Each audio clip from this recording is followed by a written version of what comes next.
Hello. I'm Pallavi Valia-Raj, your charismatic communication coach. And today I just want to be able to talk to you a little bit about storytelling, because I believe that is one of the most powerful tools in making you that super impactful and effective speaker, communicator. Even in a business setup, you can actually be using stories in order to share data, because whenever data is shared and it is connected with a story, that's when people remember it becomes memorable, okay, and people can recall it at will as well. So why stories is because from time immemorial, we as human beings have known to love stories. Our brain is hardwired in such a way that we really like listening to stories, we really like connecting with stories, and stories make the data or whatever it is that you're sharing with people so much more relatable, okay? And I have here 7 powerful techniques by way of which you can really make your story that much more relatable to your audience. So the first thing here I want to share with you is that you should be able to immerse your audience in your story. So the first thing in immersing your story could be that you're using images, okay? So when you're sharing your story, instead of using any kind of verbal stuff on your PPT, any kind of words on your PPT, in fact, if you just kind of flash images and then along with the images, your story keeps going forward, that will become far more memorable and that will be retained much more by the people who are listening into you. And the other aspect of immersing your audience in your story could also be when you're using sensory specific words. So it's literally like using those sensory words, which are sight words, smell words, touch words, your senses basically, right? Tasting words, your seeing words, those are sight words, your hearing words, right? And also that sixth sense kind of a thing where you're using those kind of words as well, which create almost like a movie in your audience's mind and heart, okay, while you're narrating the story, the incident, and then they can connect it back to whatever it is that you've just shared. The second important tip here is that you can actually tell a personal story.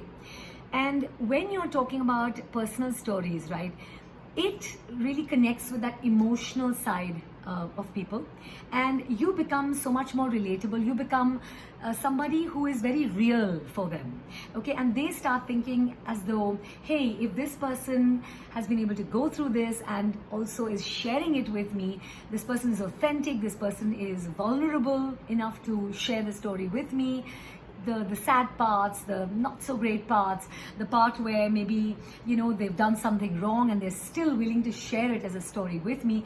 So that allows me as the audience to connect with you so much deeper, okay? The next step here is, or rather, I would say it's not even a step, it's one of the other techniques by which you can make your story so much more powerful, is creating suspense. Oh, wow. Now, who doesn't like suspense, right? I mean, that is the reason why we love watching those crime thrillers or any kind of a suspense kind of a film, or reading those kind of books as well, because we always want to be literally at the edge of our seat, wanting to know what's coming next, what's going to happen next, right? So creating that suspense through your story, brilliant way of sharing your story. The fourth technique here is you can actually start bringing your characters to life, okay? And when I talk about bringing your characters to life, start using some descriptive words. Start talking about how the character looks, how the character thinks, what is it, certain quirky things that the character does, and that itself will allow your story to become so much more appealing to the audience, because now those characters have literally come alive for them while they're listening to you, okay? The fifth pointer is show, don't tell.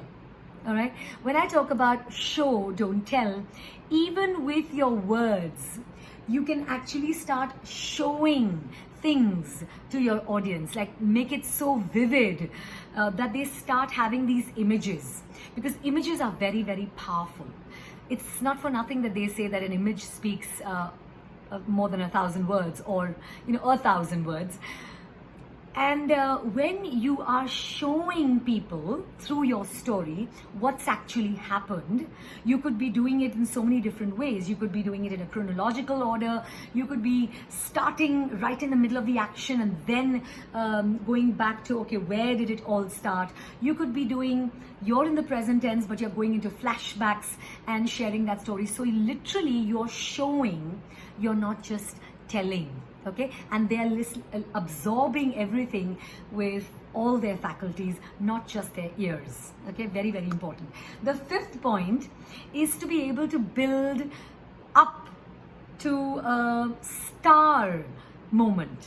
Now, star is a mnemonic, and it stands for something they'll always remember. Star, that's what it stands for.